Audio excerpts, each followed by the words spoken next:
Hello, hello. So I'm coming on live today because I wanted to have a quick chance to answer any questions that might still be surfacing from last week's Become a Strategic Leader free 5-day bootcamp. And I decided to do a kind of pop-up Q&A to answer some of the top questions that seem to have flowed in, and also to offer laser coaching. So whoever wants to show up, drop in, ask a question, I'm glad to address it right here live online. So let me go ahead and check. I will be back on in about 1 minute. Let me go ahead and make sure that we are connected everywhere we're supposed to be connected, and you just hang tight.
There we go. I'm off of mute. You guys should be able to hear me now.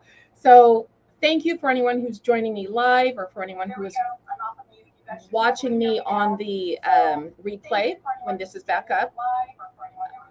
Uh-oh. Okay, it sounds like I have a problem with my mic. Give me just a moment.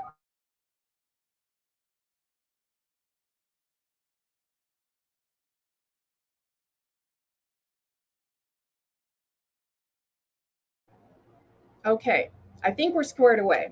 So let's do this one more time. I'm Bribiesca-Hedin, the CEO and really principal coach of Bridgewell Professional Services. We're a leadership development and strategy execution company here in Southern California.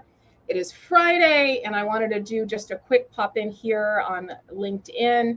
And you can also see this live right now on YouTube, so you can catch the recording there as well as on Twitter. And really, the reason I wanted to go live is because, some of you might know I did a 5-day, Become a Strategic Leader free 5-day boot camp last week.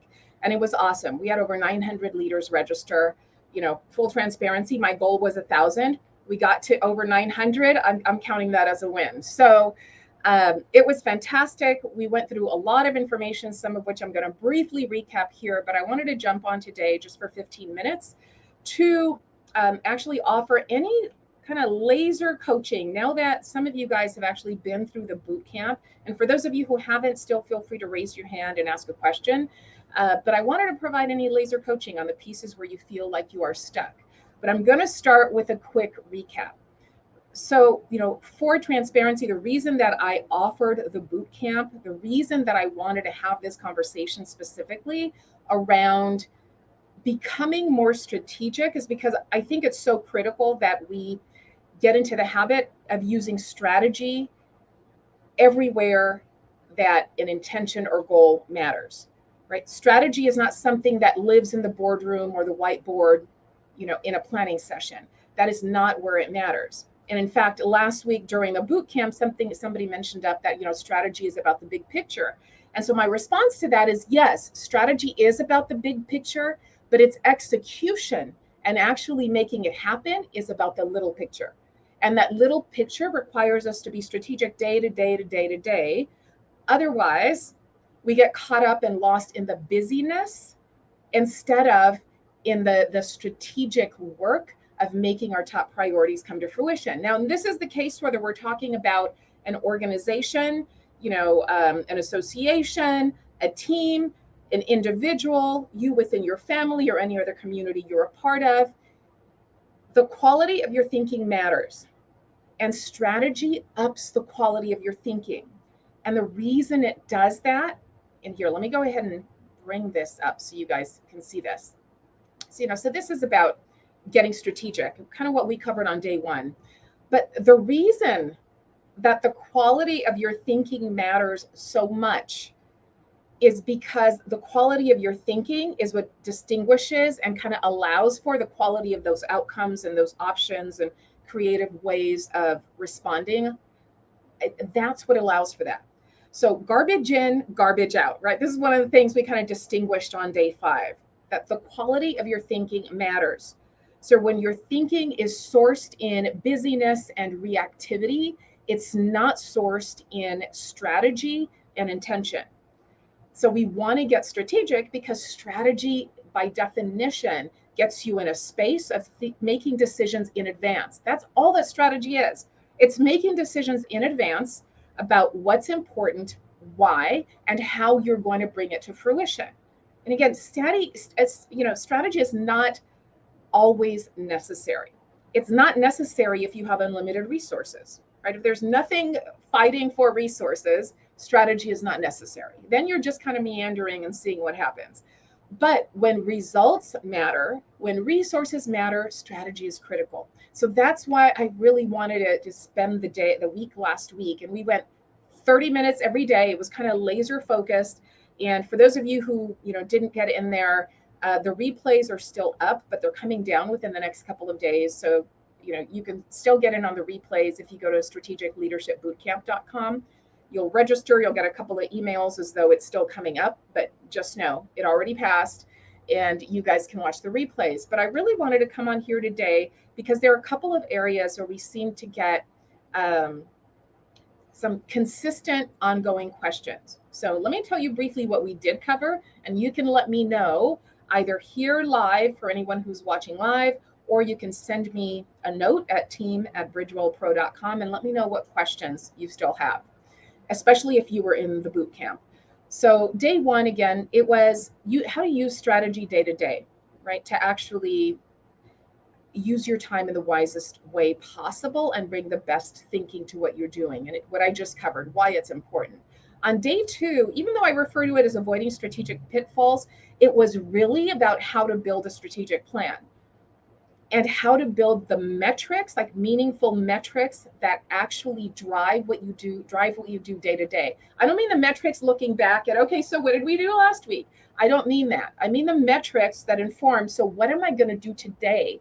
What is my team going to work on this week that's actually going to move the needle? Because we know that not all busyness moves the needle the same way. So day 2 was really about how to focus on what moves that needle. Then day 3, we went on to what I refer to as learning how to think like a leader. So learning how to think like a leader is again, it's about making better decisions all of the time, right? Not just when you're in a strategic planning session or having a look back, but in a way that informs what you're going to do. And the way you do that is by being aware of what's driving your decisions. So participants got to hear all about the decision driver journey and walked away kind of crystal clear about how to see what's going on, right? What's going on in their heads, what's actually driving their decisions, and whether what's happening is strategic, meaning that they are making decisions on purpose, driven by what they're trying to create or accomplish and that outcome, or whether it's reactive and simply a reaction or triggered by something else going on out there that's actually not important and not of substance to moving the needle, right? And things that impact that are things such as ego and fear and nonsense like that, and just simply getting distracted and forgetting what's most important. So that is what it's like to think like a leader. Now, becoming failure proof was really about pivoting how we perceive failure and starting to see it as a badge of honor and a distinction that we didn't just throw in the towel and turn it around when things didn't look the way we wanted to, right? Just like when we're on a path going somewhere, Just because we hit bad traffic doesn't mean we turn it around and go back. It means we get creative. We might figure out a different path, or we simply reset our expectations, right? So that we can continue to move towards what we said mattered, towards that destination we set for ourselves. And then the last day, this is about what I recommend and what to do to continue getting more strategic in everything you do. Because again, this matters. This matters not just for initiatives and organizations and boardrooms. This matters day to day in how we spend our lives and how we spend the time that we're at work and how we engage with our teams and our colleagues, right? And just keeping top of mind what matters most and being really deliberate about how that's going to inform how we show up, how we deliver, how we contribute, how we collaborate, etc. So that in a nutshell is what we did. And I also, of course, on day 5, invited everyone to explore my intentional leadership program. Now that is my 3-month program for accomplished professionals with 10 plus years of work experience, right? So it's not necessarily for folks right out of school. You can check out my Leadership Confidence Intensive Weekend for that, and that is open to everyone. It's extremely affordable. It's only $197. You can join from anywhere, in the world. But this intentional leadership program is the actual 3-month program for accomplished professionals who are looking to get really clear about who they are as leaders and what that's going to look like day to day. Right? Because it's one thing to make some distinction and make some lofty proclamations about this is who I am as a leader, or to look at Adam Grant's latest post or the last HBR article on what it means to be a good leader and say, yeah, that's the kind of leader I am. But it's something entirely different to actually know who you are as a leader, no matter who's in the room, even when things aren't going according to plan, even when you're not feeling confident, and still being able to say, this is who I am as a leader. This is what I expect from you. This is what you can expect from me. This is how I like to collaborate, right? And all of those things that make it easy for all of us to go to work, to show up, and to contribute.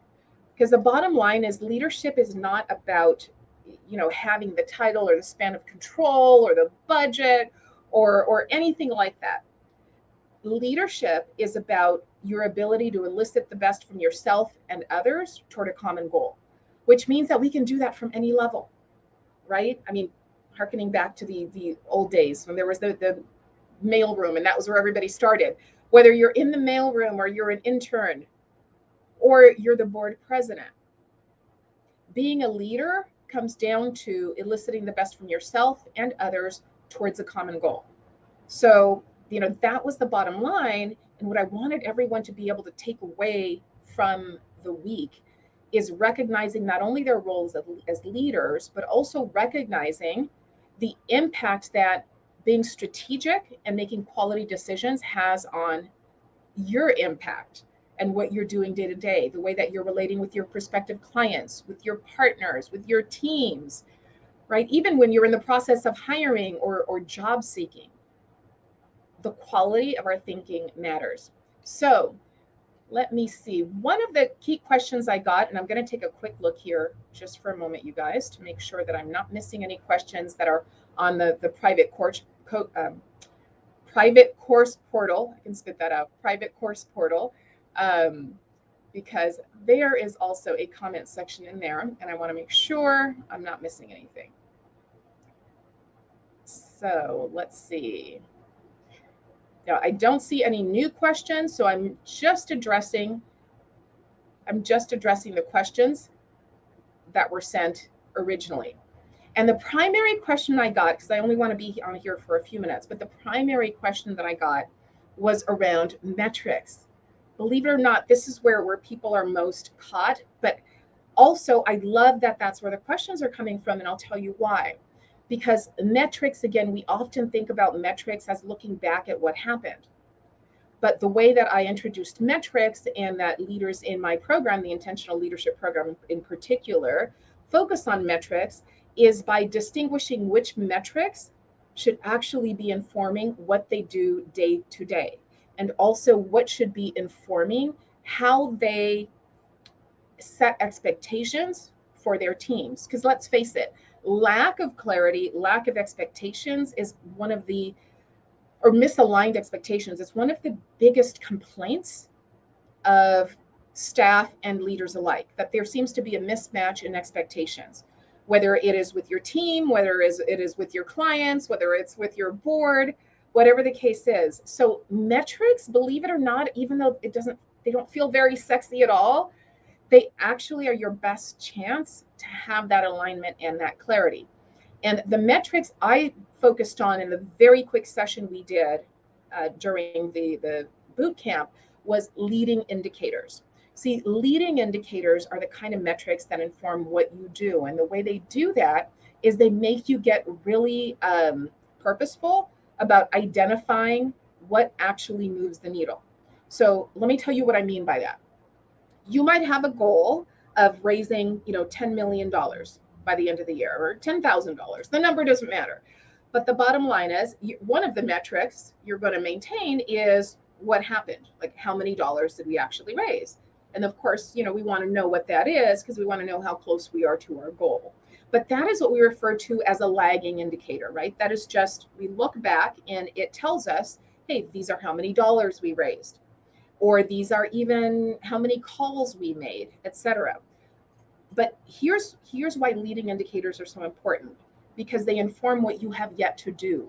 They inform what you're going to do today. So a leading indicator for fundraising, right, raising $10,000 or $10 million or whatever that number is, might be something like, the number of prospect calls you made, right? The number of former donors you reached out to this week, the number of networking events you will attend, not reached out to, but will reach out to, the number of networking events you will attend this month. Those are leading indicators, because when you manage the leading indicators, those are the things that actually move the needle and impact your goal. The mistake that people make is looking at the goal as what there is to work on, and then as a result, they work on nothing. They're literally all over the place. And they're like, well, all the things that we have to do, we have to, post on Facebook and ask for donations, and we need to send emails. And those things may be right, but you need to understand how and whether they actually move the needle.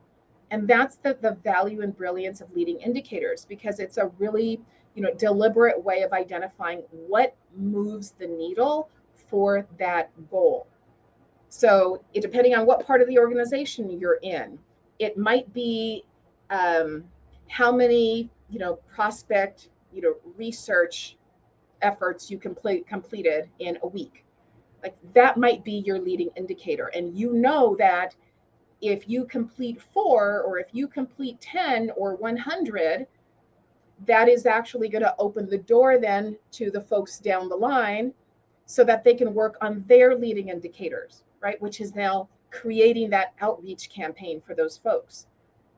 So the bottom line, though, with a leading indicator is that a leading indicator focuses only and exclusively on the actions and activities and outcomes that you directly control and that have nothing to do with anyone else saying yes or no or showing up, right? Fundraising dollars, sales dollars, actual appointments set depend on someone else saying yes or no, right? So those would not be leading indicators.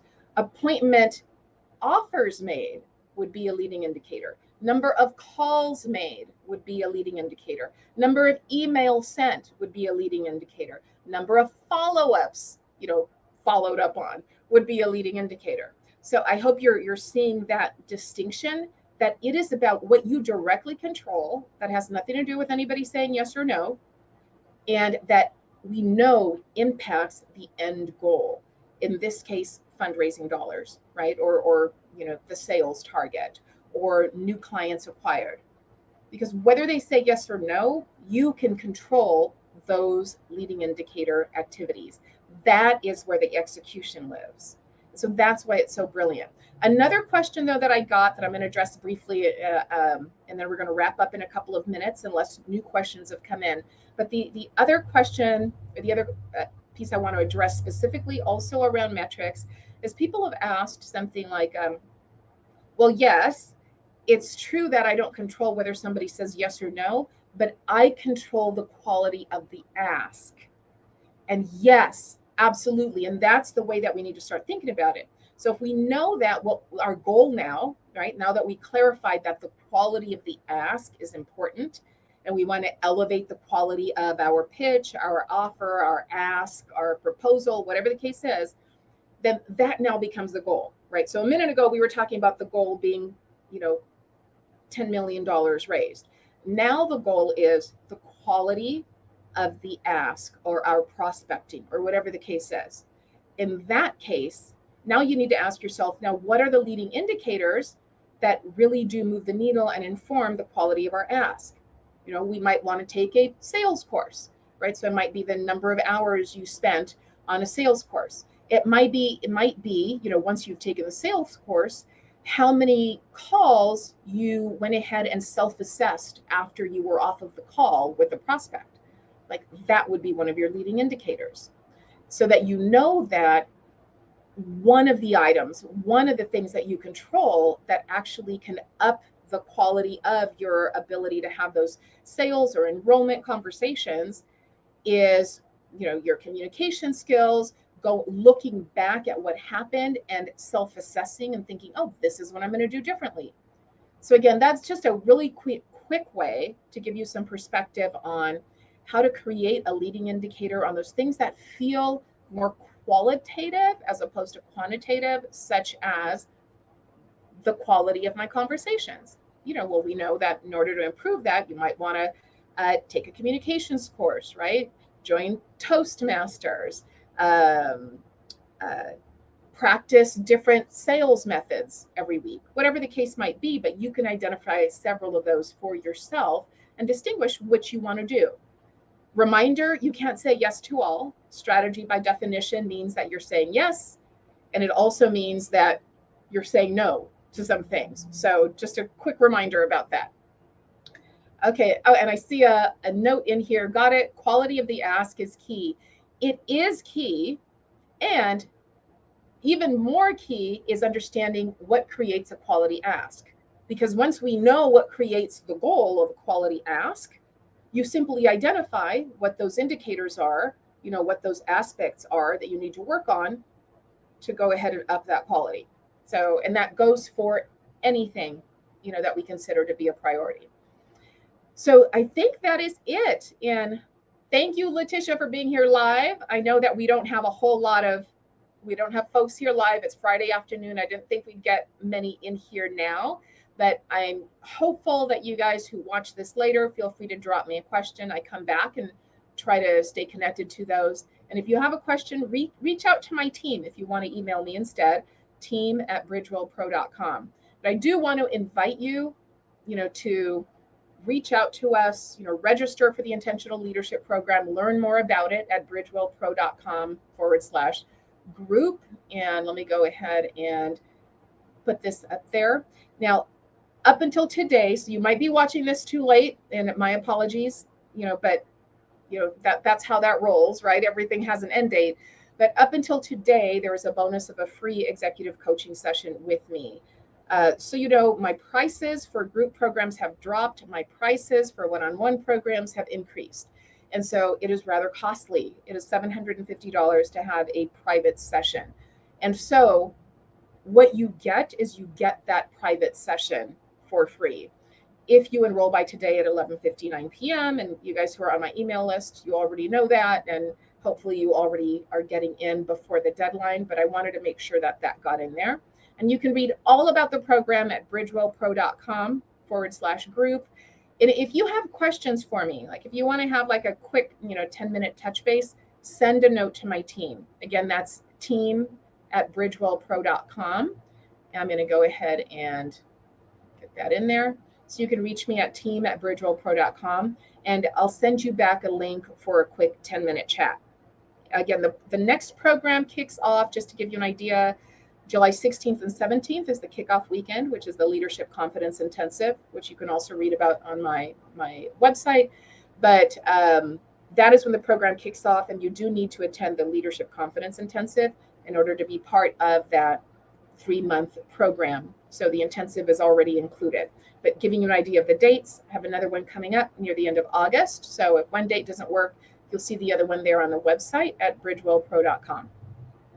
So I am looking forward to seeing your questions. I'm looking forward to being with all of you. For those who've already registered for the program, thank you. I'm so excited to be with you starting in just over a week. I'm excited for just what you're going to create and the opportunities you're going to see open up as a result. For those of you who aren't registered, send me a question if you have one, or just go ahead, better yet, and get yourself registered so that you get the benefit of the smaller cohort sizes, more intimate experience at the newly lowered price. So that's it for today, you guys. I have absolutely loved being with you. And the boot camp was free. So Lisa, I see your question. The boot camp is free. It was last week, so it is done. You can still go to strategicleadershipbootcamp.com. You'll register again. You'll get emails as though it's coming up, but it's not. It's already in the past. But what you will get is immediate access to the portal where you can see all of the replays, and then you can just watch them in double time or whatever speed your brain works that you like to watch replays. So go ahead and do that. Same goes for anyone else listening to this. I'm going to take that down, I expect, at the end of the weekend. But I've gotten a couple of requests to leave it up longer. So I might leave it up until I actually start the Intentional Leadership Program the weekend of the 16th and 17th. So, get in there, don't hesitate, and then go ahead and binge watch those videos. They're very good. Again, I've been told that is the best boot camp or leadership event some people have ever experienced, and it was absolutely free. Like that was it. That was actually comparing them to paid events. So I take that to heart, and that was the intention, to make those 30 minutes a day like the best, most valuable 30 minutes every day for last week. Okay, you guys, I've loved being with you. Again, I don't see any more questions right now. Lisa, if you wanted some laser coaching, feel free to ask, and I will go ahead and address any questions you have. Otherwise, I'm going to wrap it up, and I am looking forward to seeing you guys in the program. So wish everybody a good weekend. Go out there, bring your best thinking. Remember that the quality of your thinking matters. All right. See you at the next Leadership Series event. Bye.